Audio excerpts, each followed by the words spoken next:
Welcome students, आप लोगों के लिए हमने मैट्राइसेस का पार्ट कल आप लोगों के लिए इससे पहले के लेक्चर में मैंने एक्सरसाइज 2.1 कंप्लीट की थी। हमारी पहली एक्सरसाइज थी मैट्राइसेस चैप्टर की, ये हमने कंप्लीट की हुई है। हम उसके आगे का पार्ट अभी कंटिन्यू कर रहे हैं। ये पार्ट है अलजेब्रा ऑफ मैट्राइसेस। ठीक है, अलजेब्रा ऑफ मैट्राइसेस में आपको मैट्रिक्स के ऊपर के जो ऑपरेशंस हैं उनकी मैंने वहां पे बात करनी है। हम जो बात करेंगे ये एक तरह से ऑपरेशंस ऑन मैट्राइसेस है। इसमें ट्रांसपोज, दो नए टाइप भी बताने हैं, एडिशन, सब्ट्रैक्शन, स्केलर मल्टीप्लिकेशन, ये सब बातें आने वाली हैं। अलजेब्रा ऑफ मैट्रिसेस में से फर्स्ट पार्ट है स्टूडेंट्स यहां पर ट्रांसपोज ऑफ अ मैट्रिक्स। किसी भी मैट्रिक्स का अगर आपको ट्रांसपोज लेना है तो उसका मतलब क्या होता है, what is a transpose of a matrix. जैसे अगर एक मैट्रिक्स है ए, ठीक है, ऑर्डर कुछ भी हो सकती है, इसके लिए यहां पे कोई रिस्ट्रिक्शन नहीं है। ए इज एनी मैट्रिक्स, ए कोई भी एक मैट्रिक्स अगर है तो उस मैट्रिक्स के लिए अगर मुझे ट्रांसपोज लेना है तो ट्रांसपोज का मतलब होता है उसमें हमने उसके रो और कॉलम को इंटरचेंज करना है। मतलब जो मैट्रिक्स ए में रो में दिखेगा वो उसके ट्रांसपोज में कॉलम में दिखेगा। ठीक है, इन सिंपल वर्ड्स, अगर मैट्रिक्स ए 2/3 ऑर्डर का है तो इसका मतलब उसमें 2 रो रहेंगे, 3 कॉलम रहेंगे, तो जो उसका ट्रांसपोज आएगा वो 3/2 ऑर्डर का रहेगा। वो एग्जैक्ट वहां पे अपोजिट हो जाएगा। यानी जब जो पहला मैट्रिक्स था ओरिजिनल मैट्रिक्स, उसमें अगर ऑर्डर 2/3 है, 2 रो हैं, तो अब ट्रांसपोज में आ जाएंगे 3/2, मतलब 3 रो हो जाएंगे, 2 कॉलम हो जाएंगे। ठीक है, जस्ट समझ में आने के लिए वहां पर आप लोगों के लिए जो एग्जांपल्स दिए हैं वो, और साथ में मैं नोटेशन भी बता रहा हूं, अच्छे से ध्यान देना। अगर हमने किसी मैट्रिक्स के रो और कॉलम को इंटरचेंज करके नया मैट्रिक्स बनाया तो उसे हमने नाम दिया वहां पर एक ट्रांसपोज ऑफ द मैट्रिक्स। फिर उसको डिनोट कैसे करते हैं, अगर ओरिजिनल मैट्रिक्स ए है तो उसका जो ट्रांसपोज है वो या तो ए डैश से लिखते हैं या फिर ए के रेस्ट में टी लिखते हैं। नोटेशन ए डैश या फिर ए के रेस्ट में टी लिखेंगे। ठीक है, ऑर्डर के बारे में मैं बता चुका हूं, मैं रिपीट कर रहा हूं। अगर ओरिजिनल मैट्रिक्स की ऑर्डर m/n है तो जो उसका ट्रांसपोज है उसकी ऑर्डर आएगी n/m। ट्रांसपोज की ऑर्डर एग्जैक्ट अपोजिट रहेगी n/m।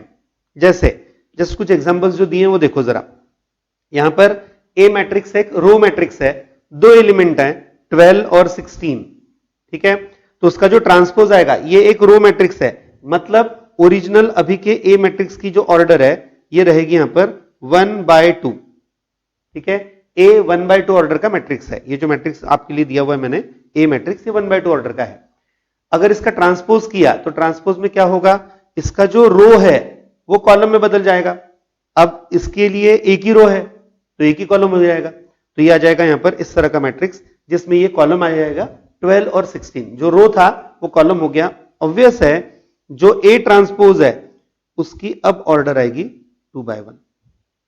ए मैट्रिक्स की ऑर्डर थी 1/2, तो ए ट्रांसपोज की आ गई 2/1। ठीक है, पोजीशन वाइज भी जरा एक बार समझ लो स्टूडेंट्स। यहां पर ये जो एलिमेंट 12 है इसकी ओरिजिनल पोजीशन थी 1 1। ठीक है, अब यहां पे नए मैट्रिक्स में भी उसकी पोजीशन 1 1 ही रही, क्योंकि 1 और 1 इंटरचेंज होंगे तो कोई फर्क नहीं पड़ता। लेकिन जो 16 है उसकी ओरिजिनल पोजीशन थी वहां पर 1 2, पहला रो दूसरा कॉलम। अब उसकी पोजीशन हो गई दूसरा रो पहला कॉलम। देखो ये इंपॉर्टेंट है, जब हम ट्रांसपोज करते हैं तो ट्रांसपोज में मैट्रिक्स में जो एलिमेंट्स हैं उनकी पोजीशन अगर ओरिजिनल में आईजे पोजीशन होगी तो मैट्रिक्स के ट्रांसपोज में वो पोजीशन हो जाती है जे आई। यानी अगर ओरिजिनल मैट्रिक्स में कोई एलिमेंट 1 3 पोजीशन पे होगा तो ट्रांसपोज में वो 3 1 पे चला जाएगा। ठीक है, आईजे का जे आई हो जाएगा, ये याद रखना। ठीक है, ओके। और कुछ एग्जांपल्स हैं, जैसे बी मैट्रिक्स। अब ये स्क्वायर मैट्रिक्स है। अगर एक स्क्वायर मैट्रिक्स है तो स्क्वायर मैट्रिक्स में, मतलब बी मैट्रिक्स के लिए ऑब्वियसली वो 2/2 का है यहां पर बी मैट्रिक्स, तो उसका ट्रांसपोज भी 2/2 का ही रहने वाला है, कोई प्रॉब्लम नहीं। लेकिन ट्रांसपोज में फिर रो और कॉलम कैसे आएंगे, ध्यान देते हैं। बी मैट्रिक्स जो है इसका पहला रो है यहां पर 8 14। बी मैट्रिक्स का पहला रो है 8 14, तो बी ट्रांसपोज का पहला कॉलम 8 14 है। देखो जो बी में रो में था वो बी ट्रांसपोज में कॉलम में चला गया। ठीक है, बी मैट्रिक्स का सेकंड रो है -13 और -7, तो यहां पर बी ट्रांसपोज का सेकंड कॉलम हो जाएगा -13 और -7। ठीक है, पोजीशन वाइज जरा चेक करो। जब हम ट्रांसपोज करते हैं किसी भी मैट्रिक्स का, मैं पहले स्क्वायर की बात करता हूं फिर हम जनरल की बात करेंगे। अगर एक स्क्वायर मैट्रिक्स है और मैं ट्रांसपोज कर रहा हूं तो ट्रांसपोज में क्या होता है स्टूडेंट्स, जो 1 1 2 2 3 3 पोजीशन है, मतलब जो डायगोनल एलिमेंट्स हैं उनकी पोजीशन चेंज नहीं होती, वो उसी पोजीशन पे रहते हैं। जरा चेक करते हैं, यहां पर बी मैट्रिक्स में डायगोनल एलिमेंट है 8 और -7। बी ट्रांसपोज में भी डायगोनल पे वही है, देखो 8 और -7 वो डायगोनल पे ही है। मतलब अगर मैंने किसी मैट्रिक्स का ट्रांसपोज किया तो ट्रांसपोज करने के बाद वहां पर जो डायगोनल एलिमेंट्स हैं उनकी पोजीशन चेंज नहीं हुई, डायगोनल एलिमेंट्स की पोजीशन चेंज नहीं हुई। हां, सिर्फ कौन सी पोजीशन चेंज होंगी, नॉन डायगोनल की। कैसे देखते हैं, बी मैट्रिक्स में 1 4 जो है ये कौन सी पोजीशन पे है, बी मैट्रिक्स में 1 4 है यहां पर 1 2 पोजीशन पे, तो बी ट्रांसपोज में ये 2 1 पे आ जाएगा। देखो बी ट्रांसपोज में ये मैट्रिक्स में ये 2 1 पे आ गया। ठीक है, बिल्कुल वैसे ही जो बी मैट्रिक्स है उसमें 2 1 पोजीशन पे -13 है, बी मैट्रिक्स के 2 1 पोजीशन पे -13 है, तो बी ट्रांसपोज में वहां पर वो 2 1 की जगह 1 2 पे चला जाएगा। ठीक है, तो ये आपको याद रखना है कि जब हम ट्रांसपोज करते हैं, पहली बात डायगोनल एलिमेंट्स वहां पे नहीं चेंज होंगे, वो एज इट इज रहते हैं, लेकिन नॉन डायगोनल एलिमेंट की पोजीशन वहां पे चेंज हो जाएगी। ठीक है, सी मैट्रिक्स, जानबूझ के एक रेक्टेंगुलर मैट्रिक्स दिया हुआ है स्टूडेंट्स आपके लिए। सी मैट्रिक्स में ऑर्डर है इसकी 2/3, तो ट्रांसपोज की ऑर्डर 3/2 हो जाएगी। ठीक है, सी मैट्रिक्स का पहला रो है 5 -4 और 17, तो सी ट्रांसपोज का पहला कॉलम हो जाएगा 5 -4 और 17। बिल्कुल वैसे ही यहां पर सी का दूसरा रो था -13 और 8 और -9, तो जो सी ट्रांसपोज है उसका दूसरा कॉलम हो जाएगा 13 8 और -9। इवन आप इसे वहां पर समझने के लिए ऐसा भी ट्रीट कर सकते हैं, क्योंकि ये किसी स्टूडेंट के दिमाग में आया भी होगा, आप में से किसी ने सोचा भी होगा, सर आप बोल रहे हो कि रो का कॉलम किया, ठीक है, ट्रांसपोज में कॉलम का भी तो रो हो रहा है ना, एक ही बात है। अगर मैं कॉलम वाइज देखता हूं, अगर मैंने सी मैट्रिक्स को कॉलम वाइज देखा यहां पर, ठीक है, तो जो सी मैट्रिक्स में कॉलम वाइज है वो सी ट्रांसपोज में रो वाइज आएगा।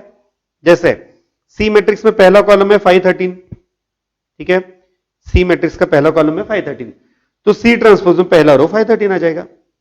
बात एक ही है स्टूडेंट, वैसे अगर वहां पे हमने रो को कॉलम में कन्वर्ट किया है तो अपने आप कॉलम भी रो में कन्वर्ट होने वाला है, ये यूजुअल है।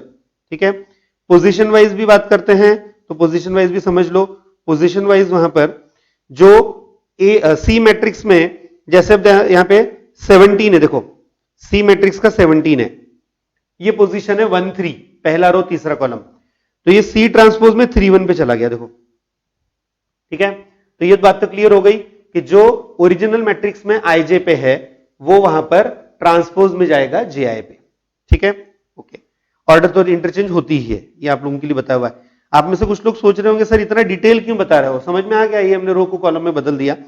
स्टूडेंट्स वापस एक बार मैं बता दूं, यहां पर आपके पेपर पैटर्न में अब ऑब्जेक्टिव्स का पार्ट भी इंक्लूड किया हुआ है, तो मुझे उसके लिए भी वहां पर हर एक चीज, बेसिक कंसेप्ट आपको बहुत अच्छे से याद दिलानी है।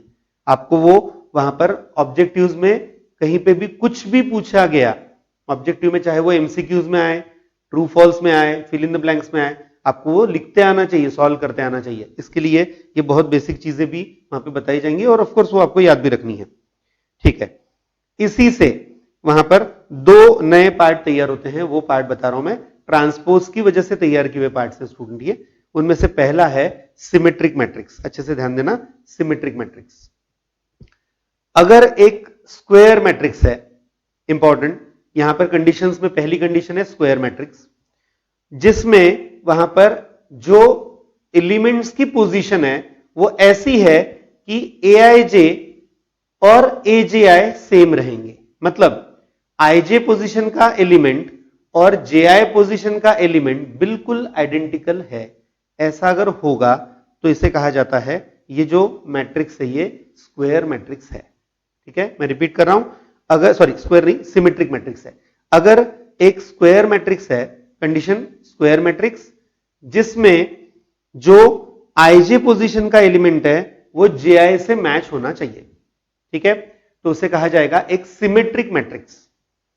ऑब्वियस है, ये यूजुअल है कि अगर एक सिमेट्रिक मैट्रिक्स होगा तो उसका ट्रांसपोज ओरिजिनल मैट्रिक्स से मैच करेगा। मैं रिपीट कर रहा हूं, अगर एक सिमेट्रिक मैट्रिक्स है तो उसका ट्रांसपोज उसके ओरिजिनल मैट्रिक्स से मैच करेगा। क्यों ऐसा होगा?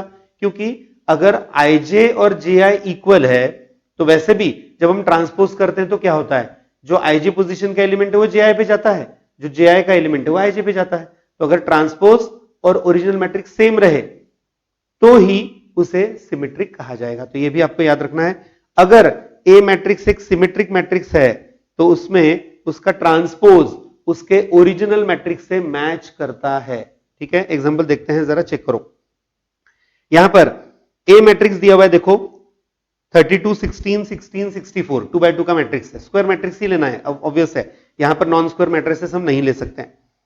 इनमें जो 1 2 पोजीशन है वो भी 16 है, जो 2 1 है वो भी 16 है। देखो, तो ये आपके लिए हिंट है कि डायगोनल के दोनों तरफ के जो नंबर्स हैं, डायगोनल के दोनों तरफ मतलब ऑब्वियसली नॉन डायगोनल एलिमेंट, वो बिल्कुल सेम रहेंगे। यहां पे सेम है भी वो, ठीक है। इसका अगर ट्रांसपोज भी किया तो सेम ही मैट्रिक्स आने वाला है, मतलब ये सिमेट्रिक मैट्रिक्स है, ठीक है। यही पार्ट आप बी मैट्रिक्स में भी देख सकते हो। बी मैट्रिक्स में डायगोनल है 3 7 और 6, डायगोनल के एलिमेंट्स है 3 7 6। डायगोनल के दोनों तरफ के नंबर देखो बिल्कुल सेम है। यहां पे अगर -2 है तो ये भी -2 है, ये अगर 4 है तो ये भी 4 है, ये अगर 5 है तो ये भी 5 है, यानी डायगोनल के दोनों तरफ के नंबर सेम है, मतलब ये सिमेट्रिक है, ठीक है। तो ये कंपलसरी कंडीशन है सिमेट्रिक के लिए कि उसमें जो आईजे पोजीशन पे होगा वो जेआई पे रहेगा, पहली कंडीशन, स्क्वायर रहेगा। ऑब्वियस है ए ट्रांसपोज ए से मैच करेगा क्योंकि सिमेट्रिक है, ठीक है। अब नेक्स्ट एक थोड़ा सा चेंज करके नया टाइप बनता है स्क्यू सिमेट्रिक मैट्रिक्स। हाँ, उससे पहले अरे हाँ, एक बात रह गई बताना, सॉरी, यहां पे एक पार्ट रह गया मेरा बताना। क्या कुछ ऐसे मैट्रिसेस होंगे जो हमेशा सिमेट्रिक आएंगे? यस। कौन कौन से? आइडेंटिफाई कर लो। डायगोनल मैट्रिक्स, उसके बाद स्केलर मैट्रिक्स, उसके बाद यूनिट मैट्रिक्स और जीरो मैट्रिक्स जो स्क्वायर है, जीरो मैट्रिक्स जो स्क्वायर मैट्रिक्स है, ये सब मैट्रिसेस हमेशा सिमेट्रिक आएंगे। These are all symmetric matrices, ठीक है। कौन कौन से सिमेट्रिक आएंगे फिर से एक बार? Diagonal matrix, scalar matrix, unit matrix और जीरो मैट्रिक्स, लेकिन वो स्क्वायर होना चाहिए। जीरो मैट्रिक्स के लिए हमने कोई कंडीशन नहीं रखी है स्टूडेंट्स, आपको याद होना चाहिए जीरो मैट्रिक्स क्या होता है? A matrix having all zeros, जिसमें सब नंबर जीरो होते हैं। ऑर्डर के लिए कोई स्पेसिफिक बोला नहीं था, इसलिए यहां पे स्पेसिफिकली बोला है कि जो स्क्वायर मैट्रिक्स है ऐसा जीरो मैट्रिक्स, तो वो हमेशा सिमेट्रिक आएगा, ठीक है। ओके, अब मैं बात करूंगा स्क्यू सिमेट्रिक की। मैं सेकंड जो नेक्स्ट पार्ट जो बता रहा था, ये दोनों सिमेट्रिक और स्क्यू सिमेट्रिक जो है ये ट्रांसपोज से ही रिलेटेड है, इसीलिए यहां पे एक एक करके उसके बाद दिए हुए हैं। अगर एक ऐसा स्क्वायर मैट्रिक्स है, ध्यान देना अच्छे से, अगर एक ऐसा स्क्वायर मैट्रिक्स है जिसमें उसके डायगोनल एलिमेंट जीरो हैं, ठीक है, डायगोनल एलिमेंट जीरो हैं और नॉन डायगोनल एलिमेंट एक दूसरे के अपोजिट साइन के हैं, मतलब डायगोनल पे जीरो होना चाहिए, यानी A11 A12 sorry A22 A33, यानी जो 11 22 33 44 पोजीशन पे होंगे वो कंपलसरी जीरो आएंगे, मतलब AIJ जीरो आएगा अगर I और J इक्वल होंगे, ठीक है। रिपीट कर रहा हूं, AIJ जीरो आएगा अगर I और J इक्वल है, ठीक है। तो इसका मतलब यहां पे ये आ गया, देखो AIJ जीरो आएगा for all I and J where I and J are equal. Okay, अब दूसरा पार्ट, AIJ और AJI में साइन का डिफरेंस होगा, मतलब अगर AIJ 5 है तो AJI आएगा -5, यानी दोनों नंबर न्यूमेरिकली सेम रहेंगे, साइन में अपोजिट रहेंगे। तो ये भी यहां पे दिया हुआ है, AIJ is equal to -AJI, यानी जो 1 2 पोजीशन पे है वो 2 1 से न्यूमेरिकली मैच करेगा, सिर्फ साइन में अलग रहेगा। यानी अगर 1 2 पोजीशन पे -7 होगा तो 2 1 पे आएगा वहां पर +7, इस तरह से। इसके एग्जांपल्स देखते हैं। यहां पर ए मैट्रिक्स दिया हुआ है, देखो आपको इसमें सबसे पहले चेक करना डायगोनल पे कौन से नंबर्स हैं, डायगोनल पे 0 हैं। नॉन डायगोनल पे कैसे हैं, इधर अगर -5 है तो इधर 5 है, देखो यानी नॉन डायगोनल एलिमेंट एक दूसरे के अपोजिट साइन के हैं, तो इसे कहा जाएगा skew symmetric matrix. This is a skew symmetric matrix. Order 3 का रहा तो भी सेम है, डायगोनल पे कंपलसरी 0 और non diagonal element opposite sign के होने चाहिए, ठीक है। तो ये था skew symmetric matrix. Skew symmetric में डायगोनल पे 0 होना नेसेसरी है, कंपलसरी है बिल्कुल। अब इनसे रिलेटेड कुछ पॉइंट्स जो आपको ऑब्जेक्टिव्स के लिए या फिर फिल इन द ब्लैंक्स वगैरह जो होते हैं उनके लिए याद रखने हैं, वो मैंने नेक्स्ट दिए हुए हैं, वो अच्छे से समझते हैं, ठीक है। इनमें जो पॉइंट्स आपको याद रखने हैं, वो पहला, अगर A एक सिमेट्रिक मैट्रिक्स है, if capital A is a symmetric matrix then A dash is equal to A transpose is equal to A। पहला पार्ट था ये कि अगर सिमेट्रिक है तो A ट्रांसपोज A से मैच करेगा, ओके। अगर स्क्यू सिमेट्रिक है, अगर B एक स्क्यू सिमेट्रिक मैट्रिक्स है तो उसका ट्रांसपोज उसके निगेटिव से मैच करेगा, यानी B ट्रांसपोज क्या रहेगा, -B। इंपॉर्टेंट है, याद रखना ये। अगर एक स्क्यू सिमेट्रिक मैट्रिक्स है तो उसमें उसका ट्रांसपोज उसके निगेटिव से मैच करेगा, ठीक है। डायगोनल मैट्रिक्स, स्केलर मैट्रिक्स और यूनिट मैट्रिक्स ये हमेशा सिमेट्रिक होते हैं, मैं ऑलरेडी बता चुका हूं, वापस एक बार यहां पे हमने लिखा है। अगर एक डायगोनल मैट्रिक्स है तो वो सिमेट्रिक आता है क्योंकि उसका ट्रांसपोज वहीं रहेगा। स्केलर मैट्रिक्स है उसका भी ट्रांसपोज सेम रहेगा। यूनिट मैट्रिक्स है या आइडेंटिटी मैट्रिक्स है उसका भी ट्रांसपोज सेम रहेगा। उसके बाद अगर हम किसी भी मैट्रिक्स के ट्रांसपोज का ट्रांसपोज करते हैं, ध्यान देना, मैंने एक मैट्रिक्स लिया, उसका ट्रांसपोज किया, ट्रांसपोज करके आए हुए मैट्रिक्स का फिर से ट्रांसपोज किया तो मुझे ओरिजिनल मैट्रिक्स मिल जाएगा। तो ये यहां पे प्रॉपर्टी ही है कि A ट्रांसपोज का ट्रांसपोज हमेशा क्या आएगा, A। एक और इंपॉर्टेंट प्रॉपर्टी, अगर A एक सिमेट्रिक अगर A एक स्क्वायर मैट्रिक्स है, ध्यान देना, अगर A एक स्क्वायर मैट्रिक्स है तो उसके ट्रांसपोज का डिटरमिनेंट और ओरिजिनल मैट्रिक्स का डिटरमिनेंट सेम रहेगा। ये जो मैं बता रहा हूं ये स्क्वायर मैट्रिक्स के लिए, क्योंकि नॉन स्क्वायर मैट्रिसेस के लिए, रेक्टेंगुलर मैट्रिसेस के लिए हम उसका डिटरमिनेंट सॉल्व नहीं कर सकते, इसलिए ये सिर्फ वहां पे स्क्वायर के लिए रहेगा। जो पॉइंट नंबर 5 है ये सिर्फ स्क्वायर के लिए रहेगा कि अगर एक स्क्वायर मैट्रिक्स है तो उसके ट्रांसपोज के डिटरमिनेंट की वैल्यू और उसके ओरिजिनल के डिटरमिनेंट की वैल्यू सेम रहेगी।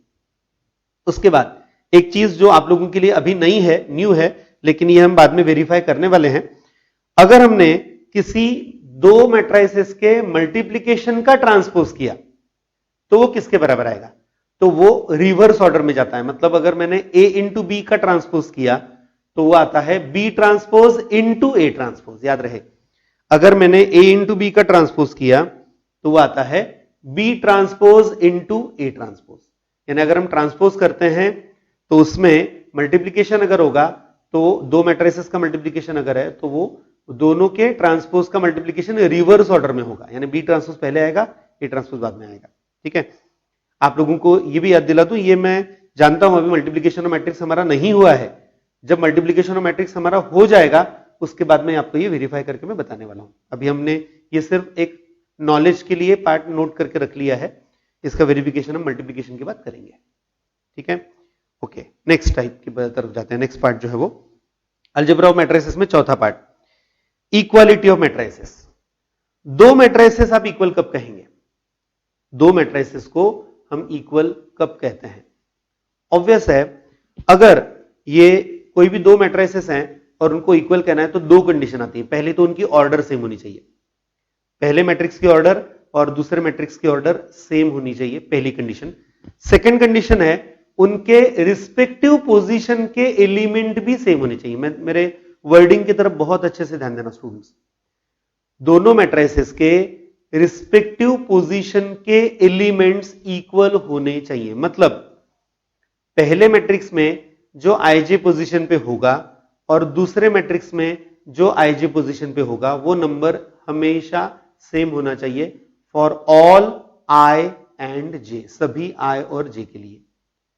ए I J is equal to B I J, ठीक है। तो दो कंडीशंस मैंने बताई, वापस बता रहा हूं।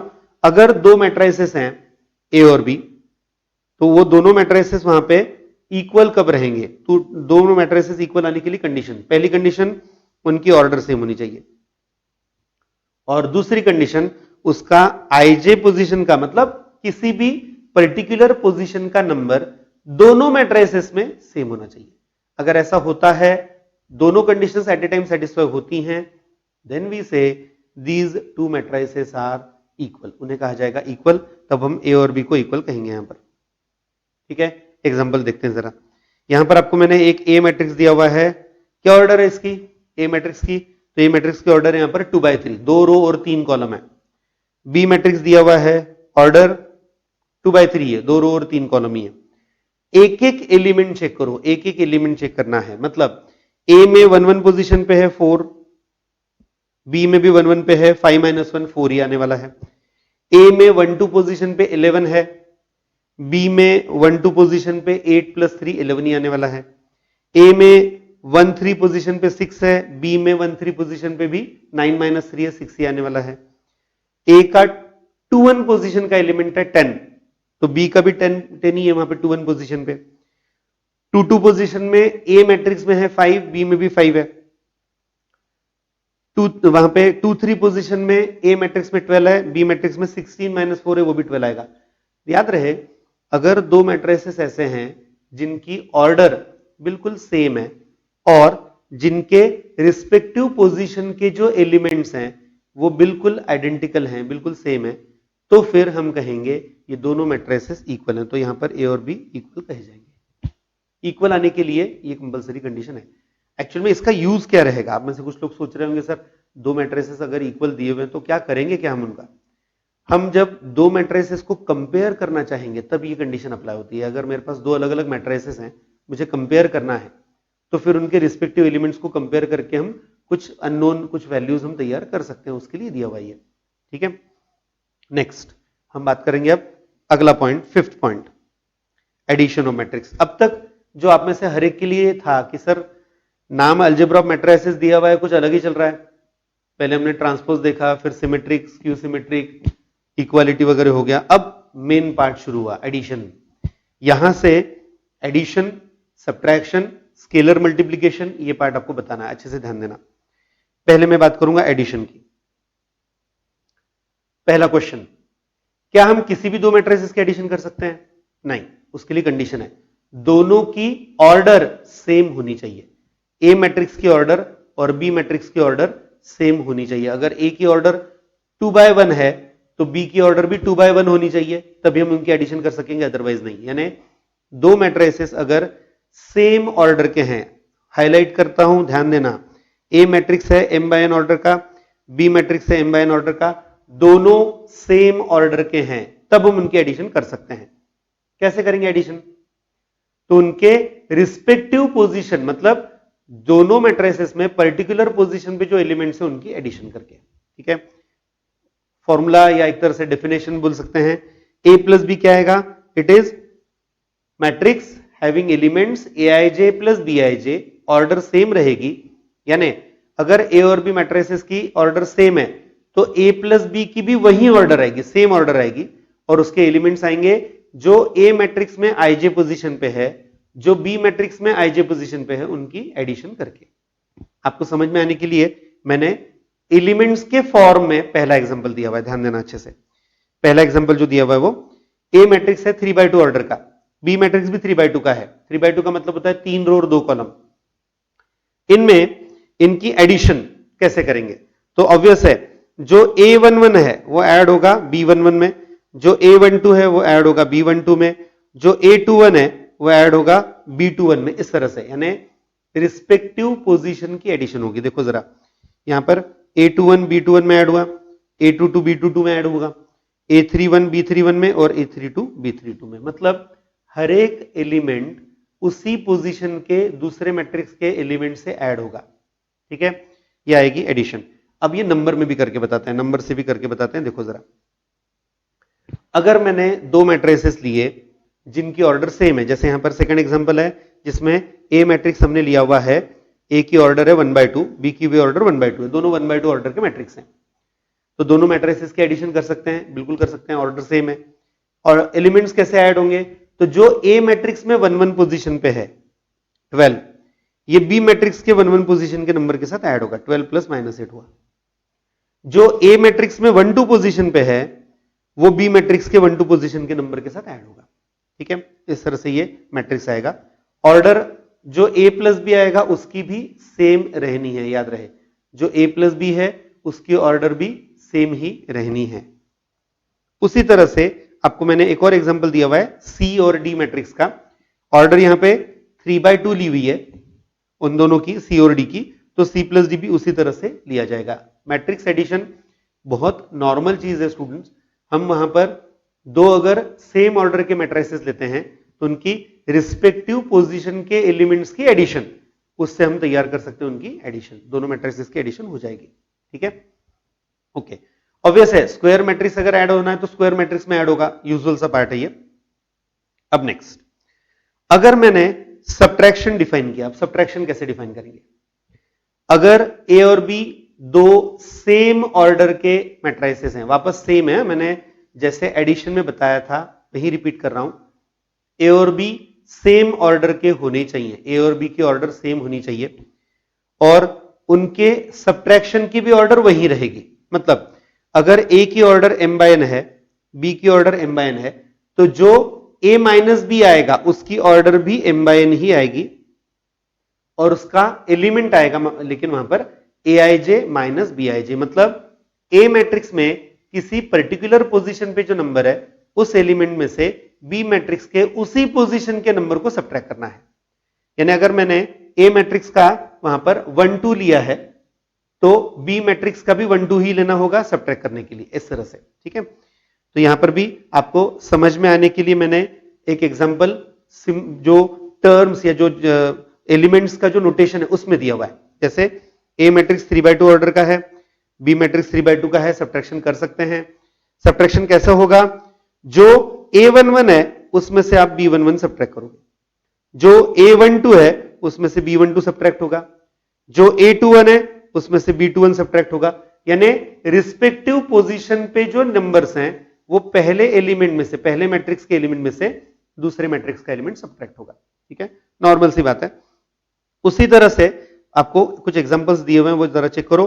जैसे सेकंड एग्जांपल दिया है यहां पर, अगर ए मैट्रिक्स है जिसमें हमने ऑर्डर दी हुई है अब 1/3, एक रो है और 3 कॉलम है, और बी मैट्रिक्स में भी 1/3 ऑर्डर है। अदरवाइज देखो ऑर्डर अगर सेम नहीं रही तो आप सब्ट्रैक्शन नहीं कर सकते, एडिशन भी नहीं कर सकते, ऑर्डर सेम होना कंपलसरी है। ठीक है, सब्ट्रैक्शन कैसे होगा? ए मैट्रिक्स का 1 1 पोजीशन का नंबर है 2 3, बी मैट्रिक्स का 1 1 पोजीशन का नंबर है 10, तो 2 3 में से 10, 23 में से 10 सब्ट्रैक्ट होगा, 13 आएगा। इस तरह से आपको सब्ट्रैक्शन करना है। जो ए मैट्रिक्स में है उसमें से उसी पोजीशन का बी मैट्रिक्स का एलिमेंट सब्ट्रैक्ट करना है, तो इसे कहा जाएगा यहां पर a माइनस बी। इस तरह से ये वर्किंग होगा, इजी पार्ट है। जैसे 23 माइनस 10 पहला 1 1 पोजीशन, 1 2 पे 3 माइनस -2 आएगा। देखो अगर बी मैट्रिक्स में निगेटिव एलिमेंट है तो उसके बाहर एक माइनस तो आना ही है, तो वो 3 माइनस -2 यानी 3 + 2 5 हो जाएगा। और 1 3 पोजीशन के नंबर भी सब्ट्रैक्ट करेंगे, 20 माइनस 23, तो ये -3 आ गया। ठीक है, इस तरह से होगा। बिल्कुल ऐसे ही अगर कोई बड़ा मैट्रिक्स है, जैसे सी और डी दिए थे 3/2 ऑर्डर के मैट्रिसेस से, तो उनमें भी सब्ट्रैक्शन उसी तरह से होगा, एलिमेंट वाइज। 15 में से 6 माइनस होगा, 34 में से 7 माइनस होगा, उस तरह से ही वो सब्ट्रैक्शन आने वाला है। ठीक है, ये आप लोगों के लिए दो ऑपरेशंस बताए, एडिशन और सब्ट्रैक्शन। एक और ऑपरेशन नेक्स्ट बताना है, दैट इज स्केलर मल्टीप्लिकेशन। अगर आपके पास किसी कोई एक ही मैट्रिक्स, अभी स्केलर मल्टीप्लिकेशन के लिए एक मैट्रिक्स भी सफिशिएंट है, दो मैट्रिक्स की जरूरत नहीं पड़ती। अगर एक मैट्रिक्स है, उस मैट्रिक्स की ऑर्डर कुछ भी रहे, यहां पे कोई रिस्ट्रिक्शन नहीं है, उस मैट्रिक्स को अगर मैंने किसी स्केलर से, स्केलर का मतलब होता है रियल नंबर, कोई भी एक नंबर, उससे अगर मैंने मल्टीप्लाई किया तो वो कैसे मल्टीप्लाई होगा? नॉर्मल सी बात है, अगर ए मैट्रिक्स में मैंने किसी स्केलर से मल्टीप्लाई करना है तो वो जो स्केलर है, वो जो रियल नंबर है, वो उस मैट्रिक्स के हर एक एलिमेंट को मल्टीप्लाई करेगा। ए मैट्रिक्स के हर एक एलिमेंट को वो मल्टीप्लाई करेगा। यानी अगर ओरिजिनल ए मैट्रिक्स है m/n ऑर्डर का, उसको मैंने k से मल्टीप्लाई करना है, k एक स्केलर है, कोई रियल नंबर है, तो जो k टाइम्स a है वो कैसे आएगा, तो वो आएगा a मैट्रिक्स के हर एक एलिमेंट को k से मल्टीप्लाई करके, यानी जो नंबर है k वो आपको हर एक एलिमेंट को मल्टीप्लाई करना है। ठीक है, अगर सपोज वो जो मैट्रिक्स है वो a इस तरह से दिया हुआ है, कॉलम मैट्रिक्स दिया है यहां पर 5 - 7 और उसको 3 से मल्टीप्लाई करना है, मतलब मुझे मैट्रिक्स तैयार करना है 3a, तो 3a का मतलब क्या होगा, उस मैट्रिक्स के हर एक एलिमेंट को 3 से मल्टीप्लाई कर दो। जैसे 5 को 3 से मल्टीप्लाई किया 15, 7 को 3 से मल्टीप्लाई किया, वहां पे -7 था, -21 हो जाएगा। अगर आपको किसी मैट्रिक्स को किसी स्केलर से मल्टीप्लाई करना है तो ये बहुत इजी है, आपको वहां पर उस मैट्रिक्स के हर एक एलिमेंट को उस स्केलर से मल्टीप्लाई करना है। ठीक है, ये पार्ट आएगा यहां पर scalar multiplication of matrix. Scalar multiplication में इस तरह से हम सॉल्व करते हैं। वहां पर एक और एग्जांपल दिया हुआ है, देखो आपको, अगर बी मैट्रिक्स है जिसमें वहां पर मैंने एक 2/3 ऑर्डर का मैट्रिक्स दिया है और 4b करना है, मतलब क्या है, बी मैट्रिक्स के हर एक एलिमेंट को 4 से मल्टीप्लाई करो। बी मैट्रिक्स में वहां पर जितने 6 एलिमेंट्स हैं, क्योंकि ऑर्डर 2/3 थी, तो उसके हर एक एलिमेंट को 4 से मल्टीप्लाई करना है। ठीक है, तो ये आ जाएगा 16, 44, 24, 40, 20 और 48। नॉर्मल सी बात है, मुझे नहीं लगता कुछ इसमें खास बताने की जरूरत है।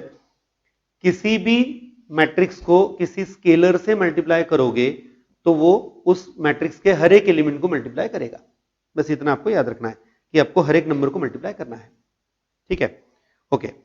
अब तक जो बात हमने यहां पे सीखी उससे रिलेटेड कुछ ऐसे पॉइंट्स जो आपको ऑब्जेक्टिव के लिए याद रखना है, जिन पे ऑब्जेक्टिव क्वेश्चंस दे सकते हैं। Properties of addition and scalar multiplication of matrices. Multiplication, scalar multiplication हो गया और एडिशन हो गया, आपको इनके लिए वहां पर कुछ प्रॉपर्टीज ही याद रखनी है। पहला तो यह है कि यहां पर मैं जो एबीसी, कैपिटल एबीसी लेने वाला हूं, ये सब मैट्रिसेस रहेंगे, सेम ऑर्डर के रहेंगे क्योंकि एडिशन वगैरह करनी है, और एक्स वाई जो है ये स्केलर्स हैं, मतलब रियल नंबर्स हैं। ठीक है, पहली प्रॉपर्टी। अगर मैं किसी ए और बी को ऐड करता हूं या दूसरी तरफ बी और ए को ऐड करता हूं तो क्या फर्क होगा, कोई फर्क नहीं रहेगा। A plus B is equal to B plus A, यानी मैट्रिक्स एडिशन कॉम्यूटेटिव है। मैट्रिक्स एडिशन कॉम्यूटेटिव है, यानी आप अगर दो मैट्रिसेस के एडिशन कैसे भी करोगे तो उसका रिजल्ट सेम आएगा। बिल्कुल वैसे ही मैट्रिक्स एडिशन एसोसिएटिव भी है। एसोसिएटिव का मतलब होता है अगर मेरे पास 3 मैट्रिसेस हैं ए बी सी और मुझे उनकी एडिशन करनी है तो मैं पहले ए और बी की एडिशन करूं फिर सी ऐड कर सकता हूं, या उल्टा भी कर सकते हैं, पहले बी और सी की एडिशन और फिर ए ऐड किया, तो रिजल्ट जो आने वाला है वो ए प्लस बी प्लस सी ही आने वाला है। मैट्रिक्स एडिशन एसोसिएटिव है। एसोसिएटिव का मतलब है यहां पर आप ये जो ब्रैकेट एसोसिएट करते हो वो कैसे भी कर सकते हैं। अगर मेरे पास 3 मैट्रिसेस हैं, मैं उनकी एडिशन कर रहा हूं, तो मैं एडिशन कैसे भी करूं रिजल्ट सेम आने वाला है। ठीक है, नेक्स्ट, अगर किसी मैट्रिक्स में मैंने उसी ऑर्डर का 0 मैट्रिक्स लेके ऐड किया, क्या इफेक्ट होगा। अगर ए मैट्रिक्स है, सपोज एक ऑर्डर ले लेते हैं उसकी 2/2 ऑर्डर ले रहा हूं मैं जानबूझ के। ए मैट्रिक्स अगर 2/2 का है और मैंने 0 मैट्रिक्स भी 2/2 का ही लिया, ऑर्डर 2 का ही स्क्वायर मैट्रिक्स लिया, 0 मैट्रिक्स एडिशन कर दी, क्या इफेक्ट होगा, कुछ भी नहीं, क्योंकि a प्लस 0 क्या आएगा, a। यहां पर ये याद रखना, किसी भी मैट्रिक्स में 0 मैट्रिक्स जो उसी ऑर्डर का है वो अगर ऐड करोगे तो उससे मैट्रिक्स के जो एलिमेंट्स उस पर कोई फर्क नहीं पड़ने वाला, क्योंकि 0 मैट्रिक्स के सब नंबर 0 होते हैं। तो यहां पर a प्लस 0 और 0 प्लस a ये सब सेम आएंगे a। इसीलिए जो 0 मैट्रिक्स है उसे कहा जाता है identity for matrix addition. 0 matrix को नाम दिया जाता है it is identity for matrix addition, यानी वो ऐसा नंबर है, ऐसा मैट्रिक्स है जो अगर आपने किसी दूसरे मैट्रिक्स में ऐड भी किया तो उससे कोई फर्क नहीं पड़ता। ठीक है, ओके। अगर मैंने किसी मैट्रिक्स में उसी का निगेटिव ऐड किया, मतलब ए मैट्रिक्स में माइनस ए ऐड कर लिया, ए मैट्रिक्स में माइनस ए ऐड किया, क्या होगा, ऑब्वियसली अगर मैं ए में माइनस ए ऐड करूंगा तो 0 हो जाएगा। नंबर में जैसा होता है वैसे यहां पे भी होने वाला है। अगर आपने किसी मैट्रिक्स में उसी का निगेटिव ऐड किया तो वो 0 हो जाएगा वहां पर, यानी ए प्लस माइनस ए करो या माइनस ए प्लस ए करो, आंसर आने वाला है 0 मैट्रिक्स। ठीक है, उसके बाद अगर मेरे पास दो मैट्रिसेस हैं ए और बी, मैंने उनकी एडिशन की है और उस एडिशन को मैंने किसी स्केलर x से मल्टीप्लाई किया, मतलब x इंटू ए प्लस बी किया, क्या रिजल्ट आएगा? एक्स ए प्लस एक्स बी, जैसे नॉर्मल डिस्ट्रीब्यूटिव होता है ना, उस तरह से। यानी अगर मैंने सपोज यहां पर किसी मैट्रिक्स जैसे 2 से मल्टीप्लाई किया, मैंने दो मैट्रिसेस हैं ए और बी, उनकी एडिशन को 2 से मल्टीप्लाई किया, क्या रिजल्ट आएगा? तो ये रिजल्ट आएगा यहां पर 2a प्लस 2b। ठीक है, जो नंबर है वो दोनों को मल्टीप्लाई कर देगा। ये एक डिस्ट्रीब्यूटिव प्रॉपर्टी जैसे होती है उस तरह का ही पार्ट है। इवन ये एडिशन के लिए भी रहेगा और ये सब्ट्रैक्शन के लिए भी रहेगा। अगर यहाँ पे सब्ट्रैक्शन होता तो नीचे भी सब्ट्रैक्शन आएगा, यानी 2 टाइम्स a माइनस बी अगर है तो वो 2a माइनस 2b आएगा। तो ये प्रॉपर्टी नंबर 5 थी कि अगर आप किसी स्केलर से किसी दो मैट्रिसेस के एडिशन को या सब्ट्रैक्शन को मल्टीप्लाई करोगे तो वो सेपरेट सेपरेट एडिशन या सब्ट्रैक्शन हो जाएगा उनके स्केलर मल्टीप्लीकेशन का। यही अगर दो स्केलर की एडिशन या सब्ट्रैक्शन है, यानी मैट्रिक्स एक ही है, मैट्रिक्स ए ही है, लेकिन अगर x प्लस वाई या x माइनस वाई है तो क्या आएगा? तो ये आएगा x ए प्लस वाई या फिर x ए माइनस वाई। तो बिल्कुल ऐसे डिस्ट्रीब्यूटिव प्रॉपर्टी जो है वो यहां पे अप्लाई होगी। उसके बाद अगर आप किसी मैट्रिक्स को एक स्केलर से मल्टीप्लाई करके वापस किसी दूसरे से मल्टीप्लाई करते हो, यानी अगर मैंने एक मैट्रिक्स है जिसको पहले ही 2 से मल्टीप्लाई करके रखा है, 3 इंटू 2b है, तो 3 इंटू 2b करो या फिर 2 इंटू 3b करो, वो दोनों 6b आने ही हैं। यानी अगर आप किसी एक मैट्रिक्स को किसी दो स्केलर से मल्टीप्लाई करोगे तो कोई फर्क नहीं पड़ने वाला, वो दोनों मल्टीप्लीकेशन करके जो आएगा वही नंबर आपको डायरेक्ट मल्टीप्लाई करना है। ठीक है, और लास्ट पॉइंट इसी का, अगर एक जीरो मैट्रिक्स है और मैं वो किसी मैट्रिक्स को मल्टीप्लाई कर रहा हूं जहां पे ऑब्वियसली मल्टीप्लीकेशन होगा तो वो आंसर आएगा 0। वैसे ही यहां पर अगर एक जीरो नंबर होता, ये अभी मैंने मैट्रिक्स के लिए लिखा है लेकिन ये जीरो नंबर के लिए भी आता है। अगर जीरो यानी अगर मैंने जीरो से किसी मैट्रिक्स को मल्टीप्लाई कर दिया तो जो आने वाला मैट्रिक्स है वो जीरो मैट्रिक्स ही आएगा, क्योंकि आप जब जीरो से मल्टीप्लाई करोगे तो सब नंबर जीरो हो जाएंगे।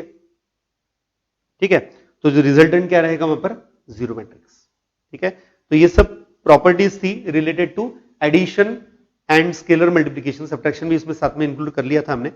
यहां तक का जो पार्ट है, इसके बाद अब आगे आपको करवाना है एक्सरसाइज 2.2 का पार्ट, जो इस पर्टिकुलर पार्ट से रिलेटेड है। कौन से पार्ट से रिलेटेड है? अलजेब्रा ऑफ मैट्रिसेस से रिलेटेड है। ठीक है, तो ये मेरे नेक्स्ट सेशन में, नेक्स्ट लेक्चर में मैं आप लोगों के लिए कंटिन्यू करने जा रहा हूं। हम शुरुआत करेंगे एक्सरसाइज 2.2 की अगले लेक्चर में। ठीक है, तब तक ये पूरा पार्ट रिवाइज करके रखो स्टूडेंट्स। आप लोगों का ये पार्ट पूरा लिख के रेडी होना चाहिए। ठीक है, अच्छे से कंप्लीट करते जाओ और सो दैट आपको आगे डिफिकल्टीज ना आए, आगे आपको लिए वो इजी रहेगा। ठीक है, तो till then good bye. Next lecture में हम आगे का पार्ट कंटिन्यू करेंगे।